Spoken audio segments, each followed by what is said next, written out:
네, 안녕하세요. 네, 두 번째 시간이 되겠습니다. 자, 처음 하시는 분들도 있고, 또 과거의 쓰라린 나쁜 기억이 있는 분도 있을 겁니다. 자, 공부할 때 제일 중요한 건 뭐냐면 서두르지 않는 겁니다. 수업을 들었다, 이해되는 것도 있고 안 되는 것도 있을 겁니다. 이해 안 되는 부분에 대해서 난 모른다, 이런 말 쓰지 마시고 내가 아직 익숙하지 않다. 그래서 지금은 익숙하지 않지만 3월, 5월, 7월 이렇게 반복되면서 차차 나아질 것이다. 그런 마음의 여유를 가지고 공부하셔야지 이 공부가 되는 것이지, 그날 들었다 해서 그날 다 이해하려고 너무 애쓰지 말란 얘기예요. 차차 이해가 됩니다. 자, 그 이유는 민법은 앞과 뒤가 연결되어 있기 때문에 뒤에 걸 들어봐야지 또 앞에 게 이해가 되고, 앞에 거 들어야지 또 뒤에 게 이해되고, 서로 이렇게 왔다 갔다 하면서 관계 설정 때문에 그렇다, 그런 얘기예요.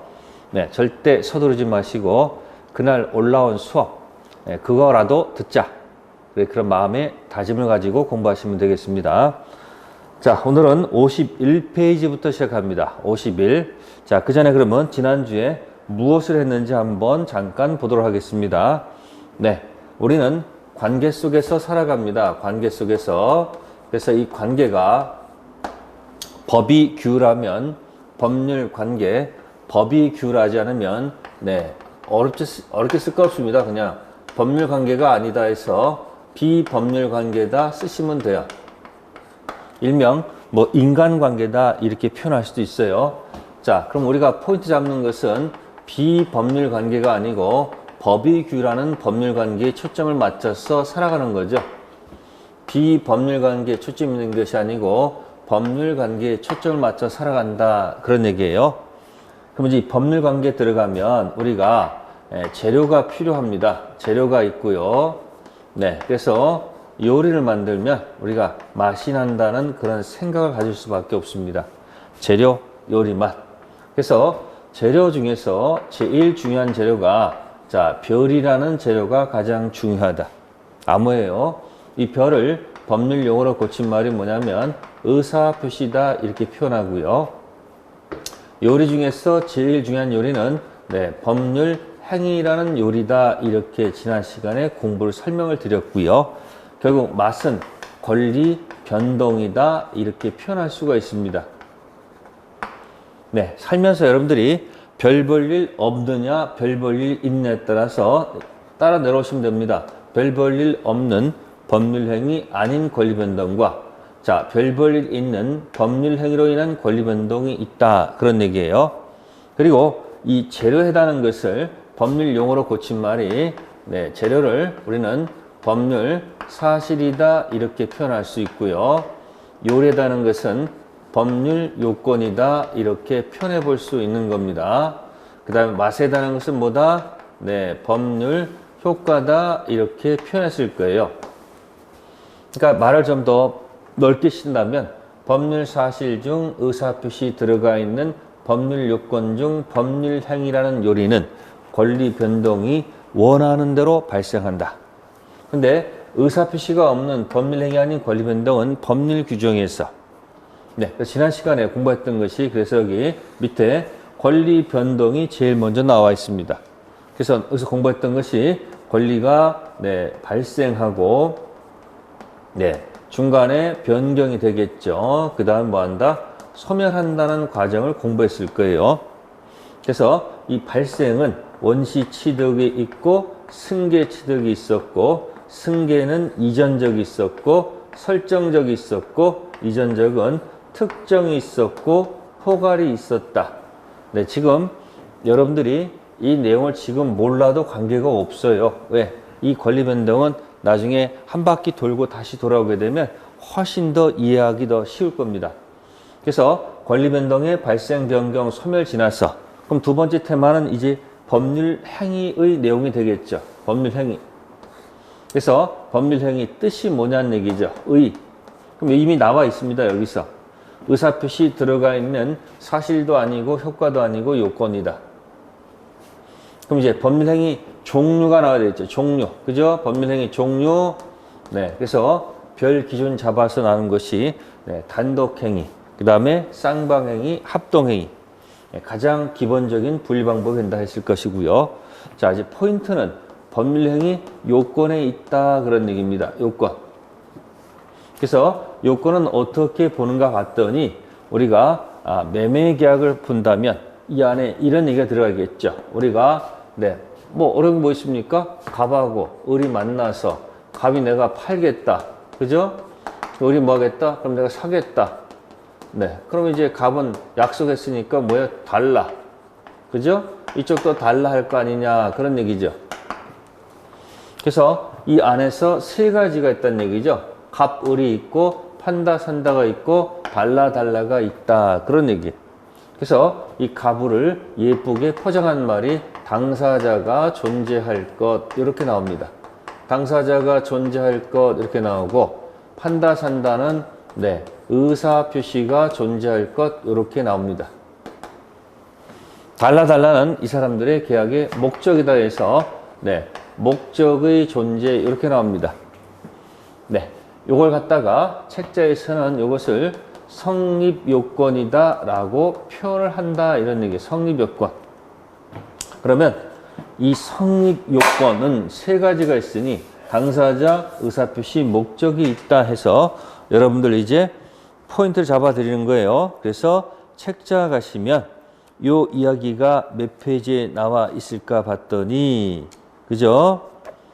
책자의 32쪽에 들어가 있습니다. 몇 쪽이요? 32쪽에 요 이야기가 나와 있다 그런 얘기예요. 32쪽.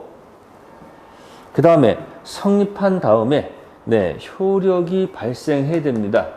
그래서 당사자가 의사 능력을 갖춰야 되고요. 의사 능력, 그 다음에 행위 능력을 갖춰야 된다. 이렇게 들어가고요. 그 다음에 의사 표시는 의사와 표시가 뭐하고 일치해야 되고요. 그 다음에 하자가 없을 것 이렇게 설명드릴 수 있습니다. 책에서는 그냥 능력을 가질 것만 이렇게 돼 있어요. 근데 구체적 들어가면 의사 능력도 있고 행위 능력도 있다 그런 얘기입니다. 구체적 들어가고요. 그 다음에 목적 달라는 확정할 수 있어야 되고 그 다음에 가능해야 되고 그 다음에 적법해야 되고 사회적 타당성을 갖출 것 이렇게 공부합니다. 자, 이것을 우리가 뭐라 한다? 효력 요건이다 라고 표현을 합니다. 효력 요건.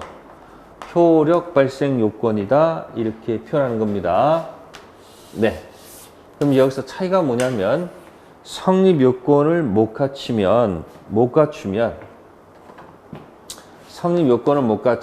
성립하지 않았다라는 불성립을 써주는 거고 갖췄다 그러면 우리는 성립했다라는 말을 써주는 겁니다. 그 다음에 성립한 다음에 여기 효력 요건 들어갑니다. 그래서 효력 요건 못 갖추면 효력이 없다가 무효. 그죠? 효력이 있다가 뭐다? 유효다. 그런 얘기입니다. 그래서 이 무효, 유효 중간에 성질 갖는 것이 나중에 이제 공부하는 것이 취소할 수 있다라는 용어가 나올 겁니다. 그래서 이 중에서 문제가 생기면 효력이 유효가 되지 않고 무효가 되거나 취소의 성질을 가질 수 있다는 그런 얘기를 공부한 거죠. 그러니까 지난 시간에 책 순서에 따라서 이제 목적을 존재 얘기는 책에선 언급되지 않고 목적 가지고 나온 데가 몇 페이지예요? 페이지 목적이 페이지가 나온 데가 페이지 38쪽에 나와 있습니다. 목적 관련해서는 페이지 38페이지 공부한 겁니다. 요거는 생략되어 있습니다. 생략되어 있는 이유는 시험 범위가 아니기 때문에 생략되어 있습니다. 그럼 나중에 이 이야기는 또 나중에 언급이 될 수밖에 없고요. 자, 그러면 38페이지 목적 공부하다가 여기 확정할 수 있고 가능하고 적법하고 타당성 있을 것. 자, 여기 가서 공부했었습니다. 그래서 우리가 공부한 것 중에서 확정할 수 있어야 된다. 당시 확정 또는 장차 확정. 만약에 확정할 수 없다면 요거는 무효. 가능해야 된다. 가능, 불가능은 물리적으로 판단할 것이 아니고 사회 통념에 따라서 판단한다. 따라서 가능 중에서 불능 중에서 원시적 불능은 무효라고 돼 있었다는 거. 후발적 불능은 유효입니다. 다음 적법해야 된다. 강행법규 위반한다. 그래서 특히 효력법규에 위반하게 되면 무효다라고 공부를 했고요. 그 다음에 타당성 공부했었죠. 반사회질서 법률행위. 타당성은 제가 다른 말로 이거로 선풍기 무효다라고 설명을 드렸을 거예요. 그래서 이 선풍기 무효는 특징이 뭐냐면 여기는 특징이 불법 원인 급여다라는 말을 쓰는 겁니다. 아주 독특한 영역입니다. 이쪽 영역이 뭐라고요? 불법 원인 급여이다. 그래서 다른 곳들은 무효이면 주기 전이면 줄 필요가 없는데 요거는 돌려받을 수가 있습니다. 부당이득 반환받을 수 있다. 근데 이쪽 역은 부당이득 반환 청구가 금지되는데 더 멋있게 표현한 말이 뭐다? 불법 원인 급여. 그래서 103조를 가지고 얘기를 했던 겁니다. 103조까지. 지난 시간까지 공부한 내용이 여기까지다. 그런 얘기, 여기까지. 그래서 오늘은 몇 페이지요? 104조부터 시작합니다. 그래서 51쪽부터 시작하겠다. 그런 얘기, 51쪽. 자, 요거는 지금까지 우리가 공부했던 내용을 한번 정리해 드린 겁니다. 자, 그러면 51쪽 가시면은 불공정한 법률행위.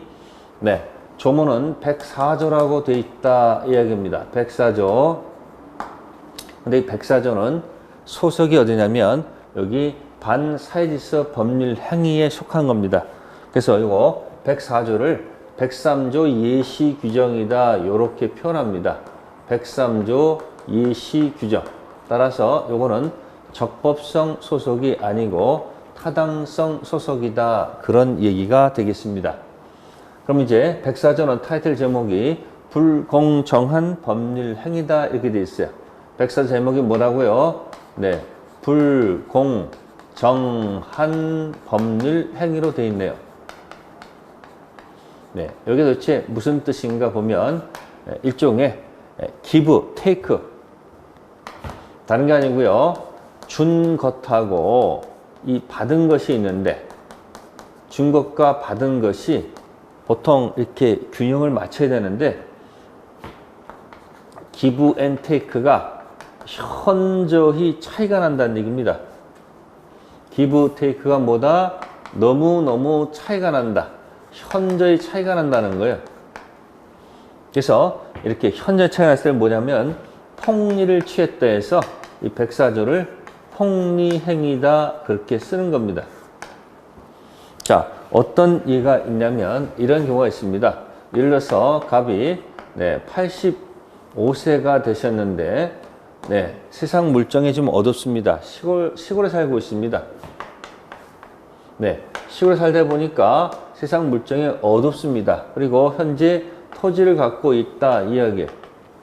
그래서 이분이 만약에 궁박한다든지 또는 경솔한다든지 또는 무경험, 사회적 경험이 없다. 자, 세 가지를 다 갖추라는 얘기는 아니고 셋 중 어느 것 하나만 해당하더라도 자, 이런 상태에 있는 것을 상대방 의리 이걸 교모히 악용한다는 얘기입니다. 교모히 뭐 한다고요? 악용. 교모히 이걸 뭐 해서 악용했어. 그럼 이제 악용해가지고 의리 노리는 게 뭘까요? 준 것. 그죠? 준 것을 이제 반대급부다. 이렇게 얘기해요. 반대급부. 그러면 이제 이 갑이 준 것을 급부다라고 하는 거예요. 급부. 그러면 갑이 준 것은 토지입니다. 토지인데, 돈 준 건 만약에 3억이다 할게요. 3억. 근데 알고 봤더니 이 시세가 예를 들어서 한 9억 정도가 된다라고 합시다. 현 시세가 한 9억 정도가 되는데 세상 물정 모르니까 악용해가지고 자, 급부, 반대급부 하다 보니까, 이게 누가 보더라도 현저히 뭐가 있다는 거다. 차이가 있다 이야기예요. 그래서 백사조에 보시면 조문 한번 읽어볼까요? 51쪽에 당사자의 궁박, 경설 또는 무경험으로 인해서 현저하게 공정을 이룬 법령에는 무효로 한다. 그러면 현저한 차이가 있다는 얘기는 결국 을이 폭리를 취했다 이야기입니다. 폭리다 이런 얘기예요. 폭리 행위다라는 얘기가 여기서 나오는 거죠. 네, 그래서 이제 여기다가 이제 살을 붙이게 되면, 네, 이쪽은 요 상태는 갑의 주관적 상태를 이용한 것이니까 이건 뭐다? 주관적 요건이다 이렇게 표현하고, 네, 이거는 제3자가 보더라도 너무 심하다. 그래서 이건 뭐라 한다? 객관적 요건이다 이렇게 표현할 뿐입니다. 그래서 백사조 불공정한 법률 행위가 되려면 요건은 주관적 요건과 플러스 뭐다? 객관적 요건을 다 갖출 것. 네, 그래놓고 이제 갖다가 분석을 하는 겁니다. 뭐 예를 들어서 여기다가 궁박은 네, 경제적 궁박도 있겠지만 네, 정신적 궁박도 포함된다. 이러지도 못하고 저러지도 못한다. 네, 경설 말 그대로 경설이고요. 그 다음에 경험이 없다. 그럼 이거는 특정 영역의 무경험을 얘기하는 것이 아니고, 네, 거래 일반에 있어서 무경험을 얘기한다. 이렇게 하는 거고, 그리고 반드시 악용 의사가 있어야 된다는 거. 악용 의사가 없으면 백사조는 적용되지 않는다는 것이 판례 태도고요. 자, 여기 급부, 반대급부. 그러니까 지금 뭐예요? 주고받은 것이 현저한 차이가 있어야 되겠죠. 따라서 여러분들이 따라서 만약에 상식적으로 만약에 증여라 했다면, 자, 증여는 무상행입니다. 네, 무상으로 주는 무상, 공짜로 준다 이야기죠. 그럼 무상행에서는 기부는 있을지 몰라도 테이크는 없지 않을까 생각해 보라는 얘기예요. 매매는 기부 테이크가 있지만, 유상은 기부 테이크가 있지만, 무상행위는 기부만 있지 테이크가 없으니까 이 증여에서는 네, 백사조를 적용할 수가 없다는 거죠. 적용 있다 없다? 없다라는 것은 당연하지 않을까. 왜? 급부, 반대급부 주고받은 것이 차이가 있어야 되는데 증여, 무상행위는 기부만 있지 테이크가 없기 때문에 백사조를 적용하지 않는다는 것이 판례 태도입니다. 그래서 주관적 요건과 객관적 요건을 갖춰라 이렇게 되어 있는 겁니다. 네, 이것이 성립 요건이다라고 표현을 할 수가 있는 거고요. 그러면 효과는 어떻게 될까 봤더니 뭐 효과는 뭐 어렵지 않겠죠? 네, 이와 같은 경우에는 백사조 같은 경우에는 폭리 행위는 뭐다? 예, 무효라고 평가를 한다 이야기예요. 무효. 무효라는 것은 뭡니까? 계약 자체가 효력이 없으니까 달라는 효력도 없고 줄 것도 없고 받을 것도 없다는 얘기죠. 자, 근데 여기서 따라서 이행 전이면, 아직 주기 전이면 뭐 할 필요가 없어요? 효력이 없는 거니까 뭐 할 필요가 없다? 네, 이행할 필요가 있다 없다? 필요는 없습니다. 근데 문제는 네, 이행 후라는 거죠. 자, 이행 후는 나눠서 봐야 된다 이렇게 되어 있습니다. 그 이유는 네, 피해자는 당한 쪽이죠. 피해자는 네, 폭리가 없죠. 그래서 피해자는 네, 불법을 저지르지 않았다는 거죠. 근데 폭리자는 그걸 교모 이용해서 헤쳐먹은 거니까 당연히 지금 뭐가 있다고 보는 거예요. 불법이 있다라고 보는 겁니다. 그럼 불법 없는 사람은 네, 반환을 받을 수 있다. 이렇게 해석하는 겁니다. 반환받을 수 있다 해석하고, 폭리자는 돌려받을 수가 없다. 이렇게 해석할 조문에 그렇게 적혀 있습니다. 그래서 무효일 때 피해자는 돌려받을 수 있지만 폭리자는 돌려받을 수 없다.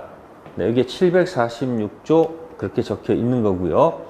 자, 그 다음에 이제 참고로 들어간다면 이제 판례도 가지고 무효 가지고 네, 무효 행위가 있는데 폭리죠. 무효 행위의 추인은 허용된다, 허용되지 않는다, 허용이 안 된다는 거고. 근데 조심할 것은 네, 무효 행위의 전환은 인정된다는 판례가 있다는 거. 전환은 인정된다. 요거는 이런 얘기입니다. 네, 그 가격 그대로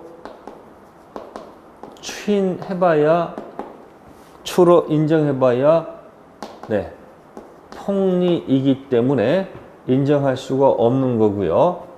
네, 그 가격 그대로가 아니고 그 가격을 네, 원래대로 정상 가격으로 뭐해서 전환한다면 뭐가 없기 때문에, 폭리가 없기 때문에 허용될 수 있다 생각하시면 돼요. 네, 요거는 판례 태도입니다. 한 5월, 6월 정도 가서 언급해도 늦지는 않지만 미리 설명을 드린 겁니다. 네, 그렇고 몇 가지 더 들어가면 적용 범위를 보게 되면 방금 전에 자, 증여는 백사조 적용이 없다 돼 있고, 또 두 번째는 네, 뭐가 있냐면은 적용되지 않는 것이 경매가 있습니다. 증여, 경매.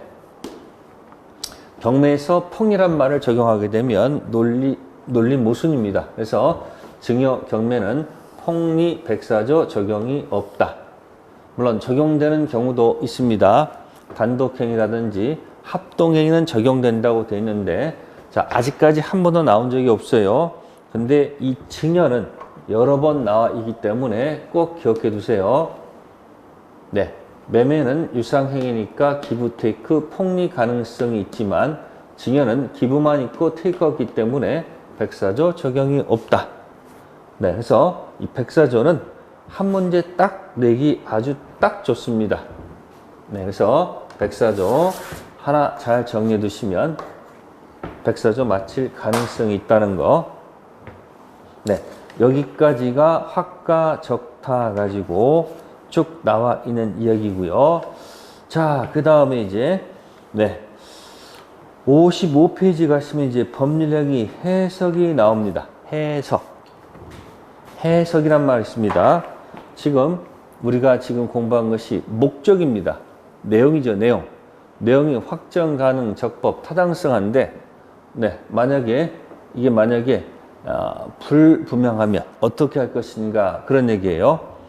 책자에 보시면은 해석 표준해 가지고 56쪽에 가시면 몇 쪽이요? 네, 56쪽 가시면 해석의 표준이라고 되어 있어요. 해석의 표준을 가지고 얘기합니다. 그래서 제일 먼저 나오는 해석이 목적입니다. 목적. 뭐라고요? 목적. 당사자가 원했던 목적, 내용 가지고 먼저 해석해 보는 거예요. 자, 목적 가지고 해석이 안 되면 두 번째 단계로 들어오는 것이 거기 사실인 관습으로 시작합니다.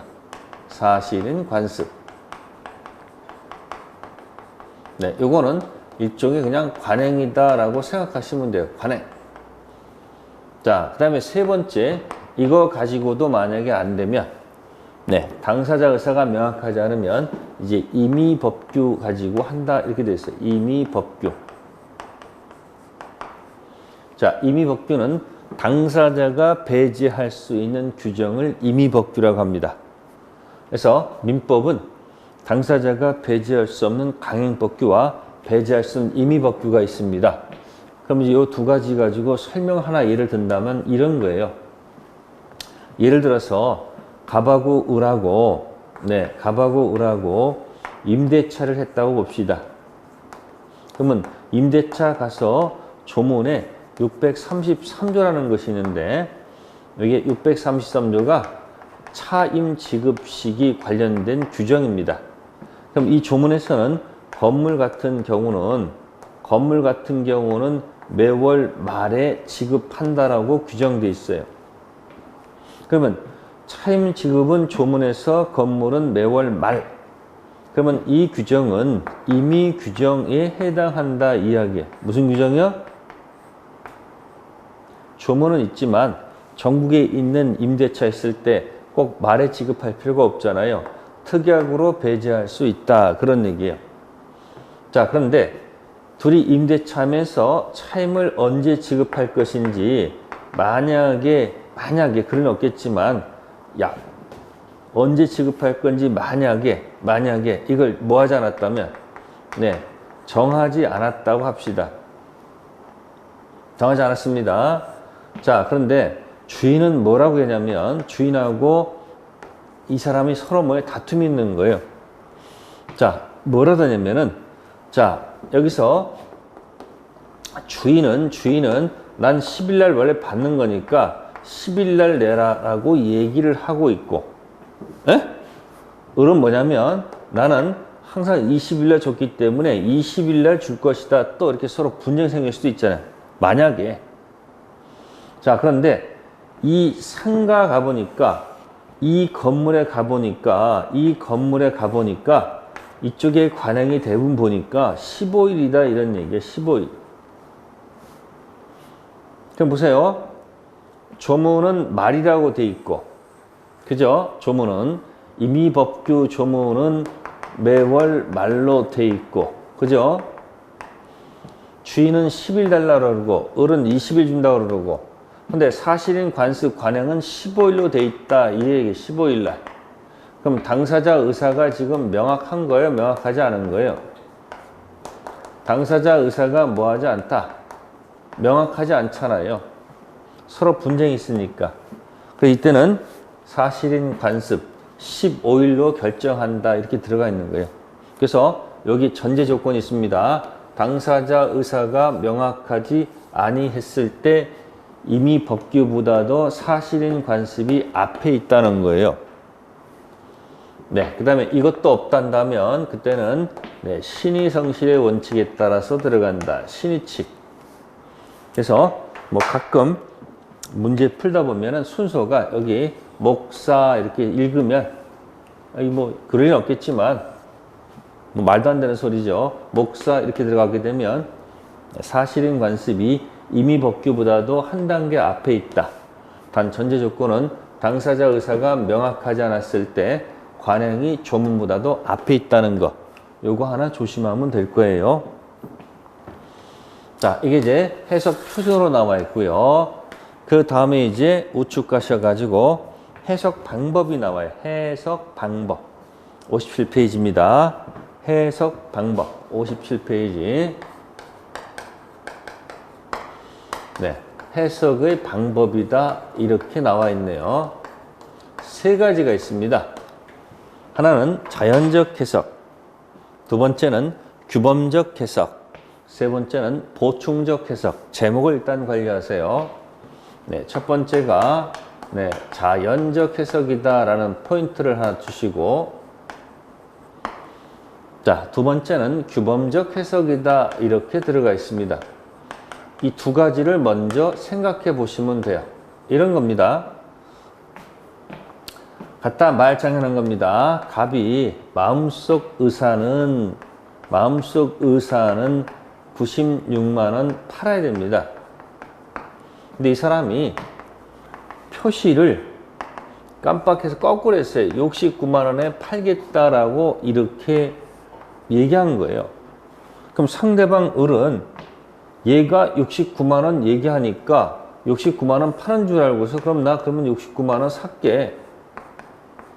그러면 이 사람은 일치합니다.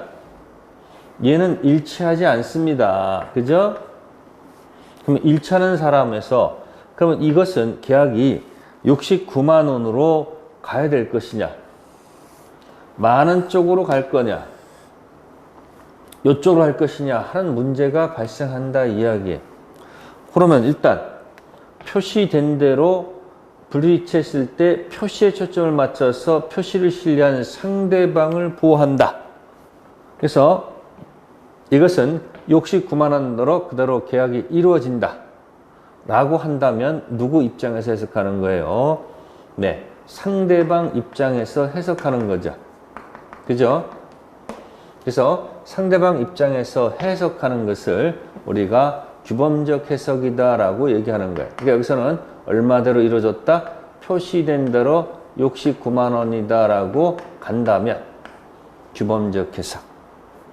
근데 을이 얘가 96만 원 한다는 사실을 만약에 을이 혹시 알고 있었다, 뭐 알았다, 또는 알 수 있었다, 혹시 이런 전제가 깔린다면 을이 얘가 96만 원 불일치한다는 사실을 이미 알았거나 알 수 있었다 한다면은 을을 구할 필요가 없죠.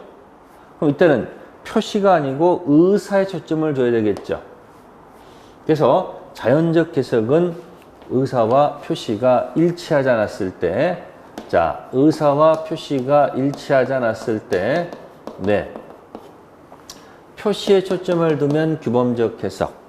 그래서 표시에 초점을 두는 것은 이건 상대방 입장에서 해석한다라고 표현하고요. 여기에 초점을 두는 것이 아니고 원했던 의사대로 해석하면 표의자 입장에서 해석한다 그러면 요거는 자연적 해석이다 그렇게 하는 겁니다. 시험에 나왔던 겁니다. 표시에 초점을 두면 무슨 해석? 규범적 해석. 표시가 아니고 원했던 의사대로 해석한 무슨 해석? 자연적 해석이다 라는 것이 포인트를 잡아주시면 되고요. 그 다음에 이제 이것이 아니고 이제 보충적 해석이라는 말이 들어갑니다. 보충적 해석은 네, 저기 표의자 입장도 아니고요. 상대방 입장도 아니고요. 보충적 해석은 제3자 입장에서 해석하는 경우를 얘기합니다. 그런 얘기야. 시험에 보충적 해석은 잘 안 나오고요. 주로 나오는 것은 여기 자연적 해석과 무슨 해석? 규범적 해석에 초점을 맞춰서 주로 낸다는 거죠. 네. 그럼 이제 자연적 해석의 이제 가장 대표가 뭔가 봤더니 뭐 이런 경우에요. 책자에 보니까 갑하고 을하고 자, A 토지 관련돼서 A 토지 판다. 에? A 토지 뭐 한다? 산다. 이렇게 해서 판다 산다 해가지고 매매 계약을 체결한 겁니다. 아셨어요? 근데 계약서에다가 깜빡하고 계약서에다가 네, B 토지로 표시한 경우입니다. 둘이는 A 토지를 판다 산다 가지고 약속을 했는데 계약서에다가 그만 깜빡하고 B 토지로 표시했다 이런 얘기예요. 자, 이때 판례태도는 B 토지 계약서는 있어도 네, 이 B 토지 매매는 유효도 아니고요. 무효도 아니고요.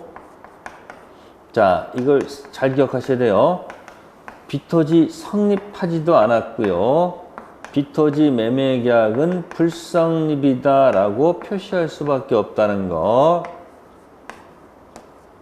자, 계약서는 있다 할지라도 B토지 관련돼서는 합의한 적이 없다는 얘기야. 그래서 유효도 아니고 무효도 아니고 성립도 아니고 불성립이다. 그러면 A토지는 어떻게 하느냐? A토지는 비록 계약서는 없지만 불성립한 게 아니고 A토지 계약은 합의가 있었다. 그런 얘기고 또 A토지는 무효가 아니고 A토지 계약은 뭐하다? 유효하다라고 평가한다 이야기예요. 자, 이런 것을 뭐라 하냐면요. 계약서에 잘못 표시했죠. 그래서 이걸 뭐라 한다? 표시를 잘못했다 해서 O. 근데 갑을사에서는 아무런 해가 없어요. 없을 무자 해가 없죠. A토지 관련돼서 계약은 불성립 아니고 성립했고, 그 다음에 달라는 효력이 있다는 겁니다. 근데 빚토지는 계약서가 있다 할지라도 여기 보시면은 합의가 없었기 때문에 유효도 아니고 무효도 아니고 성립도 아니고 불성립했다. 그래서 오표시 무효는 갑을이 원했던 의사에 초점을 두는 걸까? 계약서의 표시에 초점을 두는 걸까요? 일치하지 않았지만 표시에 초점을 두는 것이 아니고 원했던 의사에다 초점 놓고 해석할 수밖에 없으니까 이 오표시 무효는 바로 자연적 해석의 이야기다. 이렇게 들어가 있을 수밖에 없습니다. 그래서 이따가 다시 또 의사표시 공부할 때 다시 이야기가 나올 거예요. 그때 또 다시 한번 설명드릴 테니까 제목 기억하세요. 오표시 무효. 표시 잘못됐으니까 잘못된 표시 아무런 성립조차도 안 했죠. 근데 왜 해가 없다? A 토지 합의가 있었으니까 성립했고 유효라는 것. 거기까지가 여러분들 효령 요건에서 지금 목적 가지고 공부하셨던 겁니다. 그러니까 지난 시간에 하지 못했던 목적의 마지막 파트, 타당성, 103조 연결된 104조 불공정 법률 행위랑 해석 표준과 해석 방법 가지고 설명을 드렸습니다. 이렇게 해서 목적까지 설명을 드린 것을 일단 끝냈고 잠시 쉬었다가 이제 의사표시 영역으로 하도록 하겠습니다.